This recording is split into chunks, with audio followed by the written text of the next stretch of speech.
fala sobre cuidando do nosso corpo, né? A gente vai entender um pouquinho mais sobre isso. A gente oferecer os nossos membros, e eu estou falando de corpo físico mesmo, nossos membros como adoração. Certo. O primeiro texto é Dani Fonseca. Você pode ler esse pra gente? Não sei se você consegue ver daí. Portanto, irmãos, suplico-lhes que entreguem seu corpo a Deus, por causa de tudo que Ele fez por vocês, que seja um sacrifício vivo e santo, do tipo que Deus considera agradável. Essa é a verdadeira forma de adorá-lo, Romanos 12:1. Essa versão é NVT, talvez vocês já tenham ouvido esse texto em outras versões que falam: se ofereça o sacrifício vivo, santo e agradável a Deus, esse é o culto racional de vocês, que a NVI e a área vem falar disso. Mas eu quero que vocês foquem nesse começo, no que ele está falando aqui, de entregar o seu corpo a Deus, por causa de tudo que Ele fez por você. O que Deus fez por você? Por nós? E isso eu quero que vocês podem responder. Acho que depois de todas as aulas que vocês tiveram, já dando uma dica, eu acho que vocês sabem a resposta. Salvação. Salvação. Você consegue formular mais alguma coisa? Assim, você teve presente em algumas aulas, Gabriel. Você consegue dar uma respostinha elaborada? Todo o processo da salvação, o sacrifício de Cristo, o perdão, a justificação, tudo que a gente viu que envolve o processo da salvação, da mesma forma que foi um sacrifício feito por Deus mesmo. A orientação de Paulo é que a gente também se ofereça sacrifício a Deus, né? Uhum. Exatamente isso. A salvação, e o Leandro falou com a gente sobre essa segurança que a gente tem, né, dessa salvação. Então, a gente vai falar dessa questão do corpo em si, porque quando Deus nos salva, Ele nos salva por completo, né? Então, Deus nos salva por inteiro. E aí a lição, acho que vocês vão ter acesso a esse material, a lição já traz uma questão que pode parecer para alguns um pouco complexa teologicamente, que ele fala sobre a formação do que é o ser humano. E na teologia a gente tem nomes até um pouco complicados para isso, a gente chama de uma visão tricotômica, dicotômica. E eu vou explicar isso rapidamente para vocês, porque é o que a lição apresenta, mas não se apeguem a isso, vocês não precisam sair daqui com essas definições, sabendo esses termos teológicos. O que a gente precisa focar aqui é que Deus nos salvou por inteiro, independente de como você se enxergue, como você entenda, compreenda isso, Deus nos salvou por inteiro. Mas esse tipo de explicação, ela vem porque nós necessitamos entender, né, o que é o ser humano, a gente necessita explicar isso para a gente mesmo. O que a gente é, como que a gente explica. Vocês estão me vendo aqui, vocês estão me vendo o meu corpo físico, vocês podem ver, podem tocar, não muito, mas podem tocar. E isso vocês veem, mas eu não sou só o meu corpo. Eu tenho uma parte, eu tomo as minhas decisões, eu faço as minhas escolhas. E isso vai além desse corpo físico, né?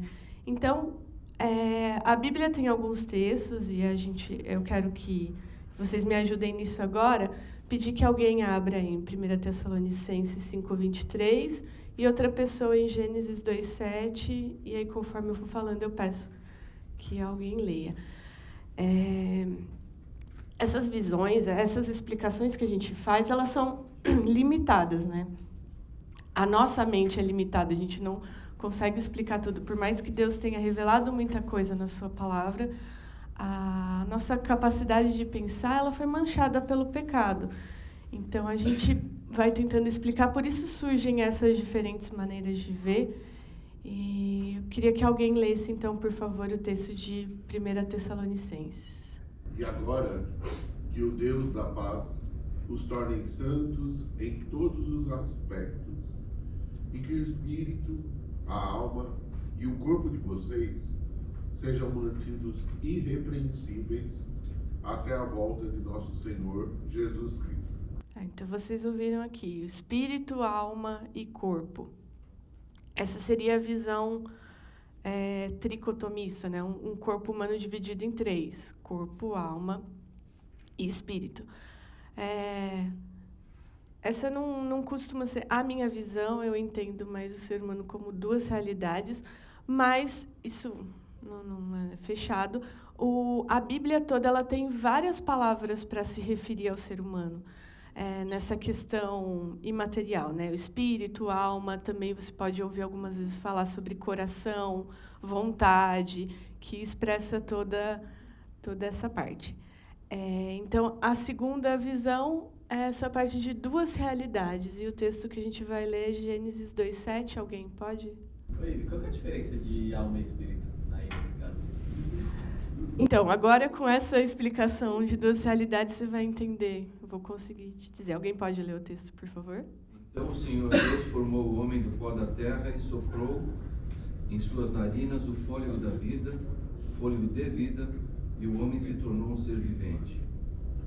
Exatamente. Se vocês lembrarem aqui da cena da criação, Deus forma o homem, o corpo físico, do barro, né? Como a gente faz com as crianças, uma massinha ali, esse corpo físico. E ele sopra o fôlego de vida. A partir desse momento, passa a ser um ser humano, um ser vivente, né? Dependendo da tradução, a NVT fala se tornou um ser vivo, a NVI se tornou um ser vivente, alma vivente também a gente pode encontrar. E aí, Dani, nessa hora que eu consigo entender melhor isso. Eu entendo que existem 2 realidades, né? Uma material, o corpo que Deus moldou, e o imaterial, que foi soprado. Esse ser. E eu entendo que todas essas palavras, alma, espírito, coração, se referem à parte material, porque a gente não consegue explicar exatamente o que é a alma, o que é o espírito. Essas questões vão ficando um pouco mais complexas.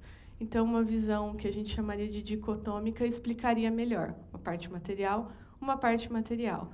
A material, o corpo que vocês estão vendo aqui, e material, as outras questões. Só que eu trago também uma outra forma de pensar nisso, que eu entendo que seja mais adequada, ela é tomada de um pouco mais de pensamento, de reflexão, que é uma unidade psicofísica integrada. Pode parecer um termo que assusta um pouco, mas falando que é uma coisa só, uma unidade psíquico e física, então essa parte que seria material e imaterial juntas, uma coisa só. Eu não tenho como ser a Evelyn só a minha mente sem o meu corpo, porque o meu corpo, as minhas características, as minhas limitações e as minhas habilidades, elas fazem parte daquilo que eu sou também nessa parte material, né? Então, dissociar uma coisa da outra é muito complexo. O ser humano são essas 2 coisas juntas. A gente não tem como... fica um pouco difícil tirar essas 2 questões, separar essas 2 realidades, acho que a gente pode chamar assim, porque elas estão interligadas. E quando a gente pensa também, quando Cristo veio e encarnou, ele fez uso dessa realidade corpórea também. E quando a gente tem dificuldade de entender essa integração das 2 coisas, a gente pode cair numa desvalorização, tanto de uma parte quanto da outra. A gente priorizar o corpo e tirar a mente, ou priorizar a mente e não cuidar do corpo. E como a gente está vendo aqui, Deus nos salvou por inteiro. A gente precisa ter uma perspectiva e um cuidado e uma busca pela santificação nessa forma inteira. Quem traz esse pensamento de unidade psicofísica integrada é a Nancy Pierce. Ela é uma pensadora do mundo evangélico norte-americano. Ela tem trazido conceitos muito interessantes e ela que traz isso. E toda essa visão é pensando também no propósito em que a gente foi criado. Quando Deus nos cria, quando Deus molda o homem, Deus molda uma mulher, Ele tem um propósito nessa criação. ao criar essas duas pessoas com corpos diferentes, a gente ter semelhanças e diferenças que nos complementam, ela tem um motivo, a criação tem um propósito. Então, pensar no ser humano como um todo, a gente também precisa lembrar do que por que Deus nos criou e trazer esse propósito para entender quem nós somos por completo.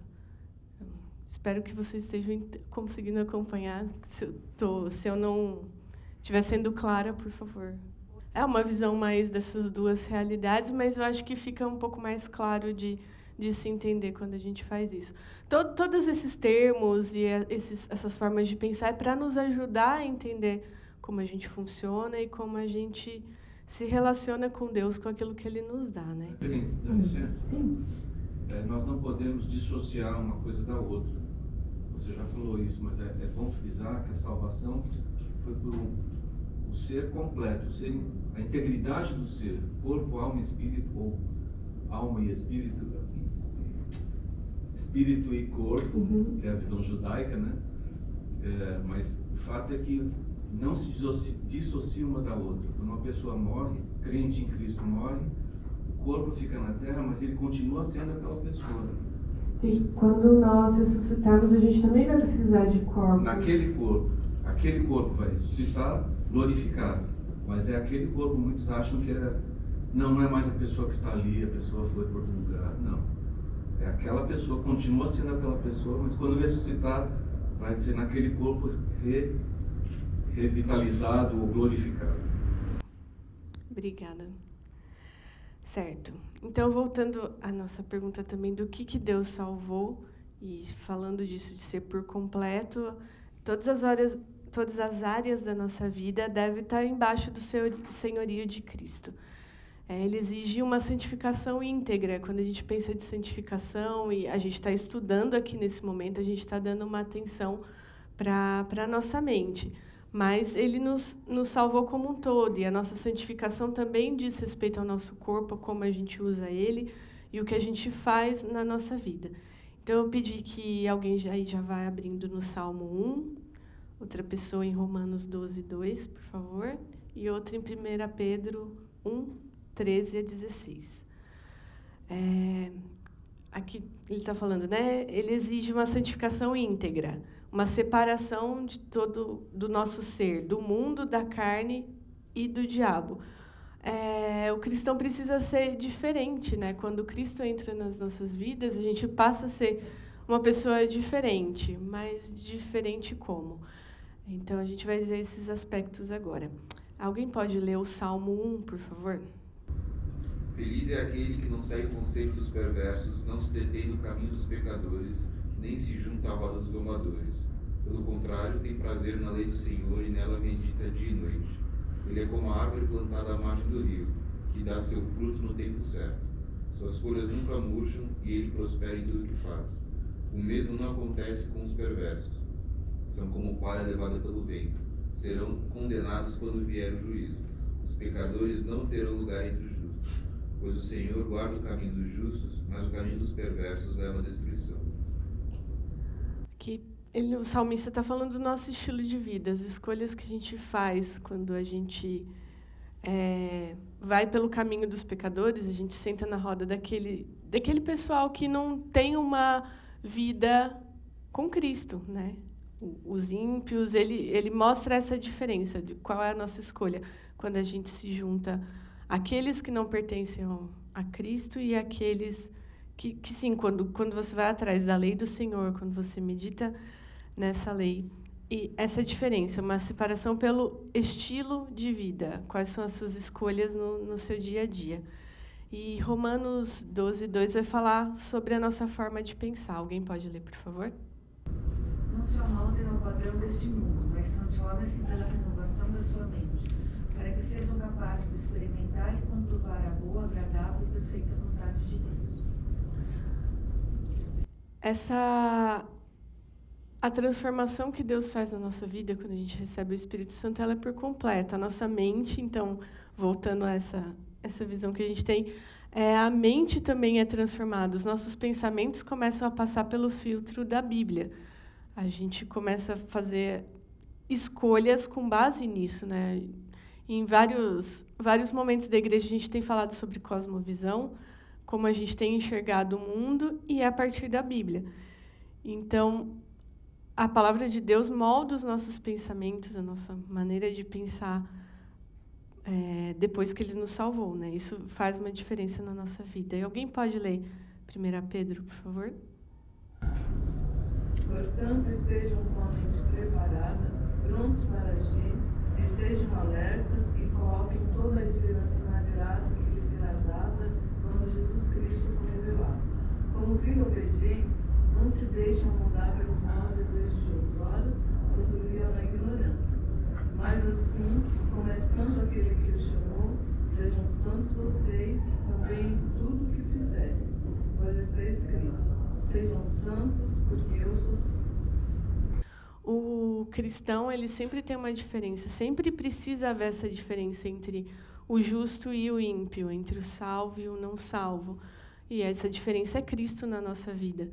Em todos esses momentos, né, no nosso estilo de vida, as escolhas que a gente faz, com quem a gente anda, onde a gente está, a nossa forma de pensar e refletir sobre o nosso dia a dia, sobre a sociedade, sobre a nossa vida, e as coisas que a gente faz, né? Ele até fala, não volte ao seu antigo modo de viver, não seja como você era nessa vida antes de Cristo, antes de você ser perdoado, regenerado, todas essas questões que a gente já viu nas outras aulas. E isso independe do nosso contexto histórico, social, se você é solteiro, casado, se você tem filhos, se você pôde estudar ou não pôde estudar, tudo isso é o seu encontro com Cristo, independente das experiências que você já viveu, mas as experiências que você vive a partir de agora com Cristo, elas são diferentes.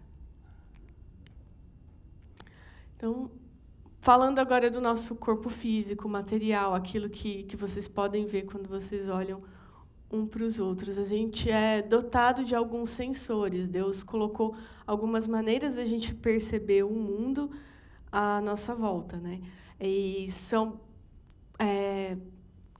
fatores, são formas da gente se expressar, né? De como a gente é, como a gente pensa. E é isso também que precisa ser oferecido a Deus. O nosso corpo, ele é templo do Espírito Santo. Quando a gente recebe a Cristo, a gente vira a habitação do Espírito. Cristo vive em mim, né? Paulo diz. E é um grande engano pensar que Deus só está preocupado com um momento tipo esse agora, como o nosso momento de culto, que o nosso intelecto, a nossa inteligência é mais apurada, né? A gente vai aprendendo mais. Mas Deus se importa com todas as nossas questões. Aqui tem vários textos para a gente ler, mas eu escolhi alguns de cada um para falar sobre a nossa audição. Eu queria que alguém lesse, por favor, o texto de Isaías 50, do 4 ao 5. Ele vai falar sobre essa questão da audição. E aqui eu acho que no mundo em que a gente vive, às vezes é preciso dizer,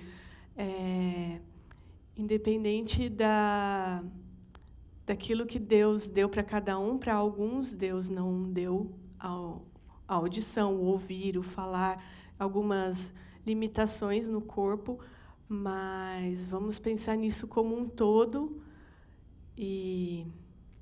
porque Deus pode se revelar a cada um independente da forma como Ele fez, cada um nas suas diferenças, mas Deus se revela a todos nós, independente disso. Então, alguém pode ler, por favor, Isaías 50? O Senhor soberano me deu suas palavras de sabedoria, para que eu saiba consolar os cansados. Todas as manhãs Ele me acorda e abre meu entendimento para ouvir. O Senhor soberano falou comigo, e eu ouvi. Não me rebelei e nem me afastei. Tudo aquilo que a gente ouve, música, conversa, conselhos, tudo isso nos influencia de alguma maneira, né? E por isso cabe a cada um de nós a gente ser criterioso com o que a gente está ouvindo. O que é aquilo que você coloca todo dia, não sei, de manhã, em algum momento que você está ali sozinho. Seja uma música, um podcast, alguma coisa que você põe para ouvir. Tudo isso são palavras, são conhecimentos, são coisas que vão entrando na nossa cabeça. E é como diz aquele versículo, né? Que a boca fala do que o coração está cheio. Do que você está enchendo você mesmo? O que você está preenchendo os seus pensamentos? Tudo isso que a gente ouve vai se refletir nas nossas atitudes, no nosso dia a dia. Então, a gente precisa ter cuidado com isso que Deus nos deu, esse sensor. Se é assim que a gente capta conhecimento e percebe o mundo, a gente precisa tomar cuidado com isso. E alguém também pode ler, por favor, o texto de Mateus 6, do 22 ao 23. Agora ele vai falar sobre a nossa visão, né? Sobre essa maneira de perceber o mundo com imagens. Alguém pode ler, por favor? Seus olhos são como uma lâmpada que ilumina todo o corpo. Quando os olhos são bons, todo o corpo se enche de luz. Mas, quando os olhos são maus, o corpo se enche de escuridão. E, se a luz que há em vocês é, na verdade, escuridão, como é profunda essa escuridão? Não é muito difícil a gente parar para pensar e perceber como que o diabo usa disso, né, dessa área, para nos afetar também. Ainda mais hoje, com tantos meios de comunicação, com tanta tecnologia que nos faz ter acesso a tantas imagens, por uma quantidade de imagens por minuto que a gente não tinha algum tempo atrás. E isso traz o aspecto de uma exploração da sensualidade, um apelo visual de várias partes. A gente tem o celular a todo momento na nossa mão e a gente vai rodando redes sociais e vendo muita coisa, né? E, além de toda essa questão do apelo visual, da sensualidade, a gente também começa a cobiçar. É pelos olhos que a gente vê as coisas, que a gente começa a perceber, né? Então, uma foto muito bonita de uma comida, um lugar diferente que você nunca foi, isso também pode despertar na gente a cobiça, a inveja, pelos nossos próprios olhos, simplesmente pelo olhar. E aqui o texto de Tiago 3, do 5 ao 12, eu vou ler, ele é um pouquinho maior, mas eu vou ler aqui para vocês. Assim também, a língua é algo pequeno que profere discursos grandiosos. Vejam como uma simples fagulha é capaz de incendiar uma grande floresta. E, entre todas as partes do corpo, a língua é uma chama de fogo. É um mundo de maldade que corrompe todo o corpo. Ateia fogo a uma vida inteira, pois o próprio inferno a acende. O ser humano consegue domar toda espécie de animal, ave, réptil e peixe, mas ninguém consegue domar a língua. Ela é incontrolável e perversa, cheia de veneno mortífero. Às vezes louva Nosso Senhor e Pai, e às vezes amaldiçoa alguém que Deus criou à sua imagem. E assim, bênção e maldição saem da mesma boca. Meus irmãos, isso não está certo. Acaso de uma mesma fonte pode jorrar água doce e amarga? Pode a figueira produzir azeitonas ou a videira produzir figos? Da mesma forma, não se pode tirar água doce de uma fonte salgada. É um texto bem, como posso dizer? Acho que bem claro, né? A língua é um órgão pequeno, se você for tomar como referência alguns outros, mas ela pode ser bem complicada, pode trazer muitos problemas. Acho que vocês estão muito cientes de tudo que tem acontecido no mundo hoje, toda essa, principalmente no nosso país, essa divisão, essa polaridade.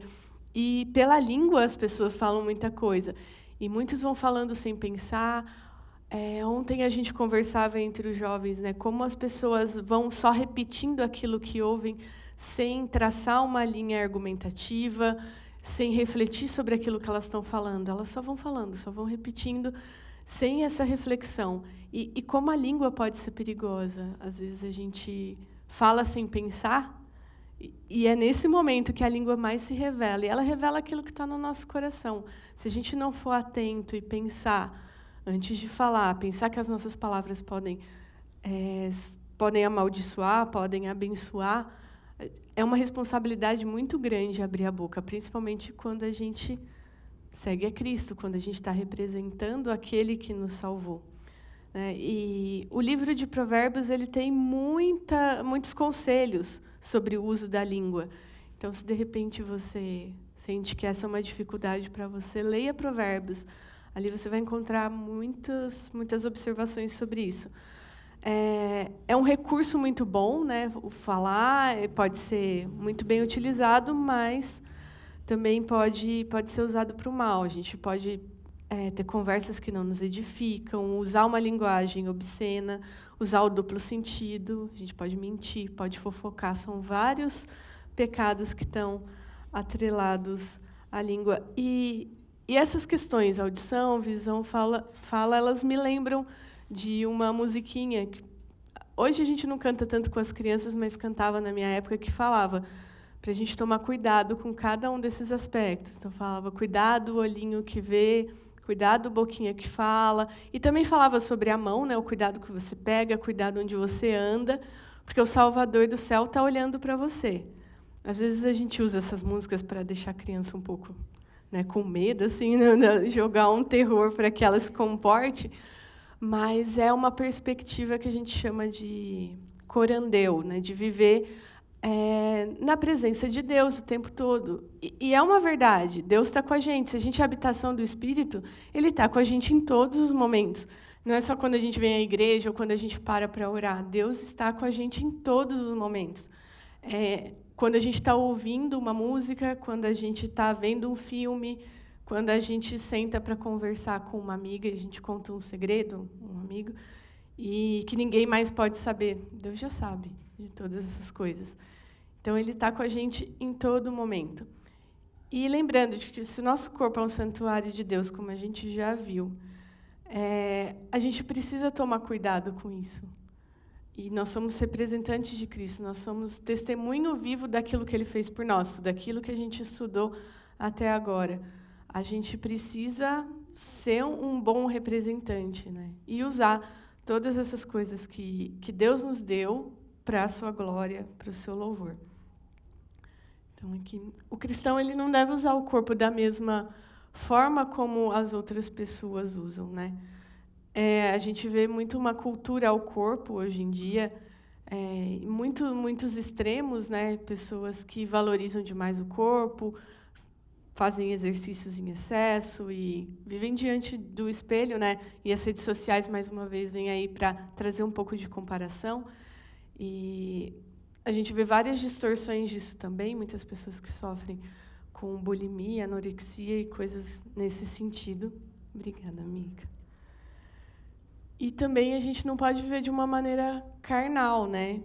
Que a gente volta para a questão da sensualidade, para a exibição desse corpo de uma maneira errada. Não foi assim que Deus nos criou para ser. Eu queria que alguém já fosse abrindo em 1 Tessalonicenses 4 e lesse do 3 ao 8, por favor. E mais uma vez aquela lembrança, né? A gente precisa ser diferente dos ímpios e nesses momentos quando a gente lê esse texto que a gente vai ler agora e alguns outros, a gente vai vendo maneiras de se diferenciar. Alguém pode ler, por favor? 1 Tessalonicenses 4, do 3 ao 8. A vontade de Deus é que vocês vivam em santidade. Por isso, mantenham-se afastados de todo pecado sexual. Cada um deve aprender a controlar o próprio corpo e, assim, viver em santidade e honra. Não em paixões sensuais como os gentios que não conhecem a Deus. Nesse assunto, não prejudiquem nem enganem o irmão, pois o Senhor punirá todas essas práticas, como já os advertimos solenemente. Pois Deus nos chamou para uma vida santa e não impura. Portanto, quem se recusa a viver de acordo com essas regras, não desobedece a ensinamentos humanos, mas rejeita a Deus, que lhes dá seu Espírito Santo. É um pedido, né? Deus nos convoca a viver em santidade. nos assemelharmos cada vez mais a Ele. A gente já leu, né? Como Ele é santo, nós também devemos ser santos e buscar. E assim a gente também se difere do ímpio, né? A forma como a gente lida com a nossa sexualidade. E aqui a gente não fala tanto do ato sexual em si, reservado para o casamento, nos planos de Deus, mas de como você vive a sua sexualidade sendo homem, sendo mulher. Essa diferença, né? Como eu já falei, como Deus te criou, esses aspectos diferentes de cada um, como você vive isso e lida com isso, também é uma forma de você mostrar a santidade. A maneira como a gente se veste, a gente se porta, a gente publica uma foto, que a gente está querendo ganhar uns likes. Por que você está colocando essa foto? Como você está se apresentando? Você não se apresenta ali só como eu, Evelyn, só como Júlia, Mafê. A gente se apresenta como pessoas que foram salvas por Cristo, né? Então, como eu posso ser diferente nesse momento ali e mostrando a Cristo, né? A visão que a gente tem sobre o nosso corpo, assim como a nossa cosmovisão, ela afeta a forma como a gente olha para essas questões, para a imoralidade sexual, para o casamento, para questões de infidelidade também. Então, tudo isso está envolto no nosso corpo, né? E nosso corpo não é um parque de diversões, embora a gente viva numa época que prega essa liberdade total do uso do corpo, e a gente precisa lembrar do que Deus fez. Qual é o propósito de Deus na criação? O que foi que Ele planejou? E lembrar que o pecado entrou nisso. E quando o pecado entra e mancha a nossa forma de enxergar tudo isso, como que a gente vai reagir agora, a partir disso? Entendendo qual é o propósito de Deus, entendendo o que o pecado fez, como nós, como cristãos, com as influências do mundo à nossa volta, como a gente vai se portar a partir de agora? E aí eu trouxe para vocês uma frase de uma feminista, uma mulher que tá aí falando várias coisas, e eu queria que vocês lessem agora e pensassem um pouquinho como cristãos, como que isso bate em vocês, como vocês pegam tudo que vocês estão pensando e refletem sobre isso. Ela fala que foi o destino e não Deus que nos deu essa carne e corpo físico. Temos direito absoluto sobre todo o nosso corpo, sobre o nosso corpo, e podemos fazer com ele como julgarmos conveniente. Camille Paglia. Ela disse isso no livro em 1994, mas acredito que o pensamento dela não seja muito diferente hoje em dia. Eu queria que alguém falasse, quando você lê isso, o que essa frase te causa? O que ela faz você pensar? Sabe o que eu penso, Evelyn? Que essa frase só é verdade se olhada pelo aspecto de quem vive numa liberdade libertina. Se dissermos que nós escolhemos viver de outra forma, ou seja, julgar nossos corpos de outra forma, aí essa frase não cabe para nós, como se nós estivéssemos vivendo numa liberdade errada, né? Então, ela não está falando de liberdade, né? Na verdade, é uma declaração de escravidão. Então, assim, não é verdade se vista por aspecto libertino, mas não de liberdade. Se chegarmos e conversarmos com ela, provavelmente ela vai dizer, você está errado. Ontem a gente falou sobre isso, né? Sobre a liberdade de fazer aquilo que eu estou mandando você fazer, não aquilo que você realmente quer. Eu acho que a gente está focando assim, muito no que ela fala ali embaixo, que a gente pode fazer o que a gente quiser com o nosso corpo, mas nessa frase uma história que ela conta que dá esse resultado, mas é um resultado que está certo com base na primeira frase que ela fala. O destino não é o nosso corpo. Quem nos deu a carne foi o destino, não Deus. Se a gente considerar isso, o que ela fala é correto. Mas na verdade a gente sabe que na verdade quem deu a nossa carne foi Deus, não o destino. Então a última frase ali acaba sendo errada. Tem uma...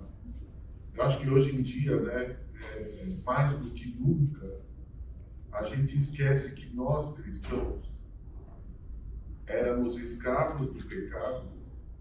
E aí a gente fala, hoje nós somos servos de Deus. Mas mais que isso, nós somos escravos de Deus, né? Quando a gente ouve a palavra livre-arbítrio, por exemplo, eu me arrepio todo, né? Porque eu não tenho livre-arbítrio de jeito nenhum, né?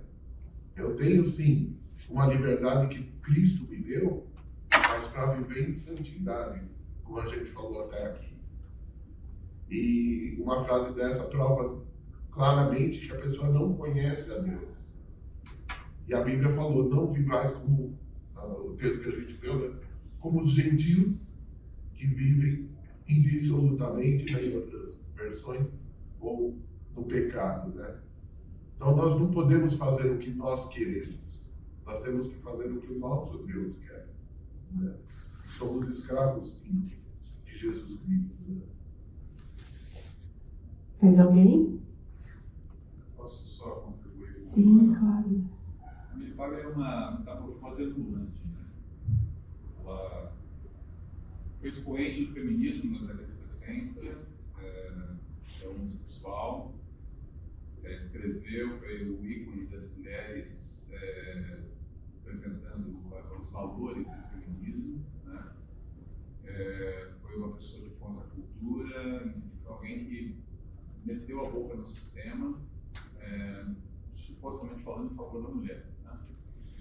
Quando chegou em 2014, estou tentando achar aqui o meu arquivo, né? Ela deu uma entrevista para então ainda conceituada revista Veja, e ela vai falar, e o título dessa reportagem palavras dela: nós sufocamos os homens. Ela vai chutar o pau da barraca com o feminismo, vai falar, a minha geração toda deu de cara com a parede nesse negócio. E no final da entrevista, para não ficar, eu posso até ler só a última resposta dela, né? Ela fala assim, onde as mulheres deveriam buscar felicidade? Bom, bem, achar que as mulheres profissionalmente bem-sucedidas são o ponto máximo da raça humana é ridículo. Eu vejo tantas delas sem filhos porque acreditavam que podiam ter tudo, ser bem-sucedidas e mães aos 40 anos. Daí a Cláudia Raia vai ser mãe aos 55, né? E, bom, minha geração inteira deu de cara com a parede.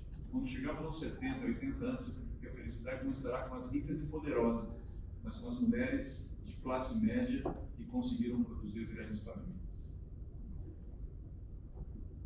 Ex-feminista, homossexual, ateia, e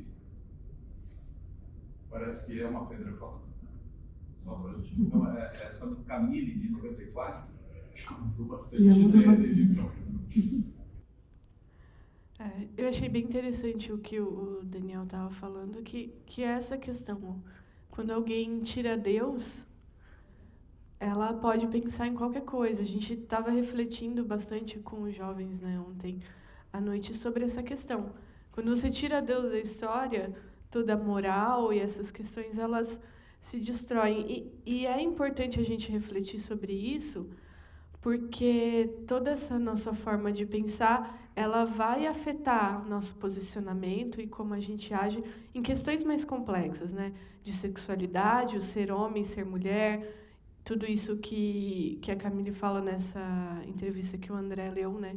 Sobre ter filhos, sobre relação profissional, mas também sobre homossexualidade, sobre essa questão de transgêneros, que a gente vê hoje em dia, mas também sobre outras questões relacionadas à vida. Quando a gente perde essa noção de quem a gente é como ser humano por completo, a gente começa a lidar com questões sobre aborto, suicídio assistido, eutanásia, todas essas questões que precisam de um posicionamento de um cristão, porque o mundo está aí falando o que eles acham, impondo muitas vezes algumas visões, e nós, como cristãos, né, o que a gente pensa.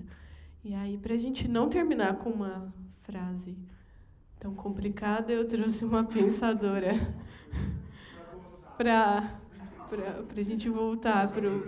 Né? A Nancy Pierce fala que todo sistema moral ele repousa sobre uma cosmovisão. Cada decisão que tomamos, não estamos apenas decidindo o que queremos fazer. Estamos expressando a nossa visão sobre o propósito da vida humana.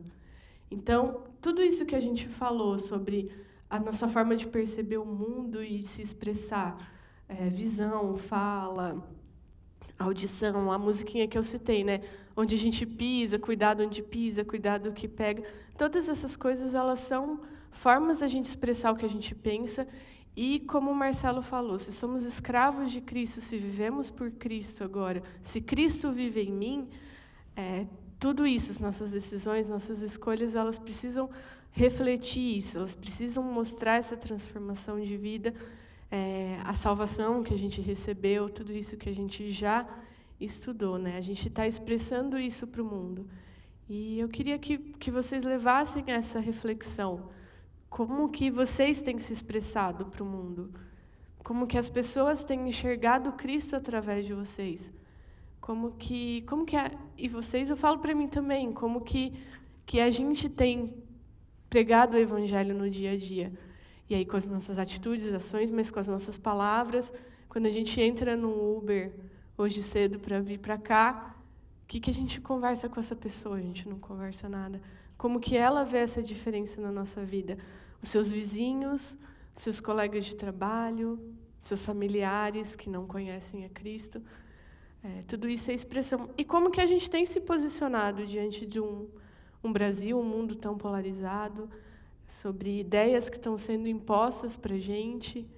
Como a gente tem sido cristão nessa vida? Eu acho que tudo que a gente tem feito na igreja tem nos ajudado muito a refletir sobre isso, sejam as pregações, as aulas aqui, o que é falado em outros momentos. A gente está buscando lembrar, gente, uma cosmovisão cristã, né? Então, vamos nos ater a isso. A gente tem responsabilidade, somos testemunhas de Cristo, já fomos transformados por Ele e chegamos até aqui. O que a gente vai fazer com isso, né? Como que a gente vai expressar essa visão com Cristo? Você me dá licença só de falar uma coisa, que isso que é fundamental, porque existe uma tendência em muita gente de separar algumas partes da sua vida e alguns exercícios da sua vida, como se você pudesse viver debaixo de duas cosmovisões diferentes. Ora eu tenho uma cosmovisão cristã, ora eu tenho uma cosmovisão secular, uma visão mundana. Na verdade, aquilo que o Piper fala, né? Num centímetro quadrado sobre a existência, a respeito do qual o Senhor Jesus nos diga, isso me pertence.